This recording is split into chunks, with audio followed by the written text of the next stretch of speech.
Bonsoir, bien-aimés dans le Seigneur. Ce soir, je voulais revenir sur l'histoire qui se passe à l'église, l'histoire de l'huile, l'onction d'huile. La Bible nous dit dans Luc 4, premier verset, Jésus-Christ, revêtu du Saint, donc rempli du Saint-Esprit, est allé prier dans le désert. Donc Jésus est rempli du Saint-Esprit. Je n'ai pas vu cet Saint-Esprit, c'était d'huile. On lui avait, je ne sais pas qui a oigné Jésus d'huile. Je n'ai pas vu ça. C'était Dieu qui a transporté Jésus dans le désert. L'Esprit de Dieu a transporté Jésus dans le désert. Il était rempli du Saint-Esprit. Mais quand vous lisez le verset 14, du même chapitre, vous verrez que Jésus, en sortant de là-bas, il était maintenant revêtu du Saint-Esprit.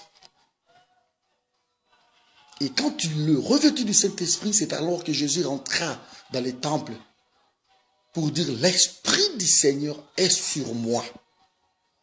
L'Esprit du Seigneur est sur moi. Il n'y en avait pas d'huile par-ci, par-là. Après, vous allez me dire que non, pasteur, ce peut-être, ça c'est Jésus. Oui. Mais Jésus lui-même, avec ses disciples, Jésus n'a pas mis d'huile à qui que ce soit. Jésus les envoya prêcher. Jésus a soufflé sur eux. Et ils étaient remplis du Saint-Esprit. Ils sont partis prêcher la parole de Dieu. Ils ont guéri le malade. Ils ont fait des miracles extraordinaires. Et quand ils sont revenus, ils étaient même contents. Et Jésus a dit, je voyais Satan tomber du ciel comme un éclair. C'est alors qu'il donna le pouvoir de marcher sur les serpents et les scorpions. Il n'y avait pas d'huile. Bien aimé, Jésus a choisi Paul. Trouve-moi où Jésus a mis d'huile sur Paul. Les apôtres ont choisi Matthias pour succéder à Judas. Où est-ce qu'ils ont mis d'huile? Il y a eu tellement de prières, je ne vais pas t'en citer, bien aimé. Depuis que Jésus est arrivé, le cercle d'huile a pris fin. Maintenant, nous avons le Saint-Esprit qui opère. Qu'on le veuille ou pas, aujourd'hui dans nos églises, il y a ce culte d'huile qui est en train de tuer l'église.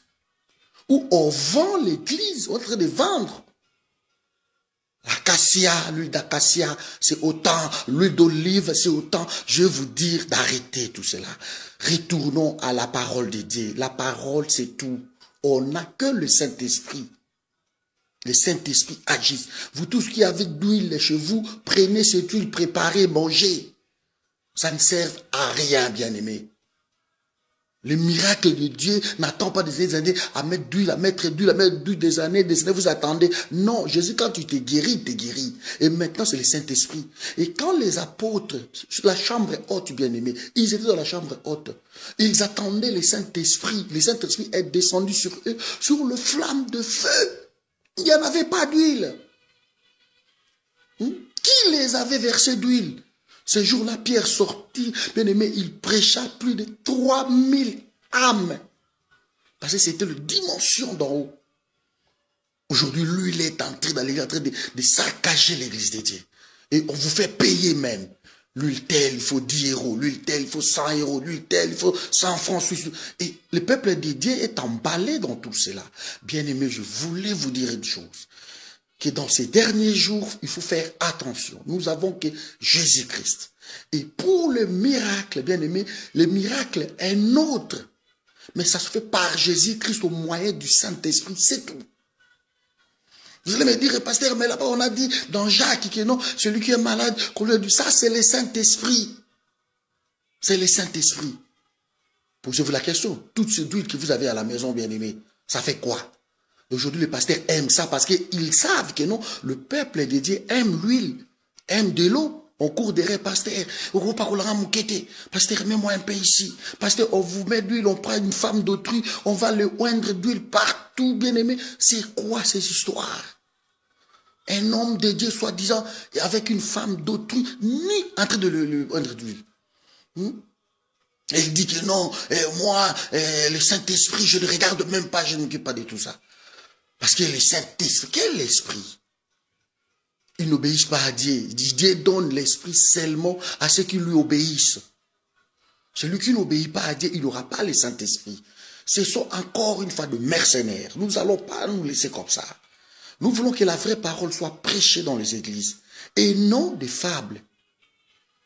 L'huile, bien aimé, allez chercher ça dans vos maisons, préparez, donnez aux enfants à manger, vous mangez. Ça ne vous protège à rien. Par contre, vous attirez de mauvais esprits. C'est pour ça que vous ne dormez pas. Vous courez par-ci, par-là, vous ne dormez pas. Qu'est-ce que vous voulez qu'on vous prêche, bien aimé? On vous dit que la parole est tout suffisant. C'est fini, c'est la parole. Rien d'autre. Ces mercenaires rentrent dans l'église de Dieu. C'était des nganga autrefois. Ils sont entrés en tant que des faux prophètes, en train de détruire l'église de Dieu. Nous devons être prudents aujourd'hui. Et nous devons prêcher la repentance. Parce que le Dieu arrive. Jésus arrive bientôt. Jésus arrive bientôt. C'est avec lui, c'est pratique. On a mis la foi sur ça. On a mis la foi sur des pratiques. On a mis la foi sur d'huile. On a mis la foi sur des mouchoirs. On a mis la foi sur des pochettes. On a mis la foi sur je ne sais quoi. Quand on a cru en Jésus-Christ, on est devenu une nouvelle créature bien-aimée. On dort tranquillement, Jésus veille. Celui qui se refuse de l'abri du Très-Haut repose à l'ombre du Tout-Puissant. Tu te réfugies sous l'abri du Très-Haut bien-aimé, tu te reposes à l'ombre du Tout-Puissant. Jésus te protège. La nuit, tu peux dormir tranquillement, tu n'as aucun problème. Et si tu es malade, Jésus te guérira par le nom puissant de Jésus, au moyen du Saint-Esprit, et non par de mettre de l'huile, je ne sais pas. C'est devenu la mode aujourd'hui. Nous devons arrêter tout cela, dans le nom de Jésus. Merci, que Dieu vous bénisse. Encore moi, votre humble serviteur. Nous sommes toujours en train de veiller l'église de Dieu. Soyez bénis au nom de Jésus-Christ.